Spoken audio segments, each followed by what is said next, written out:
একটি বৃত্তের নিচের অংশ থেকে এভাবে উপর দিকে ভাঁজ করে একটা দাগ তুলে দিব। এরপর দেখুন এর উপরে একটি আমরা ঘরের চালা আঁকবো, নিচে একটু ঘাস বা গাছপালা এঁকে এই তো ঘরটা সম্পূর্ণ করলাম। দরজা এবং জানালা আঁকলাম, আঁকার পর এখানে একটি নারকেল বা ডাব গাছ আমরা আঁকবো। ডাব গাছের শেপটি করে নিলাম, করার পর দেখুন সোজা এইভাবে একটি দাগ হবে, দাগের ওপরে একটি সূর্য আঁকবো। এখন আমরা এখানে স্কেচ বা শেড দিব। দেখুন সূর্যের পাশ দিয়ে আমরা কালো শেড দিচ্ছি, এতে সূর্যটা সাদা হয়ে হাইলাইট হয়ে যাচ্ছে, সুন্দর হচ্ছে। এখন আমরা ডাব গাছের পাতাগুলো আঁকবো।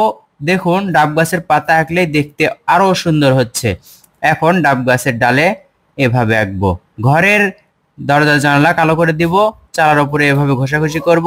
নিচে দেখুন এই তো পানিতে একটু আলো ছায়া দিব, সূর্যের ছায়াটা।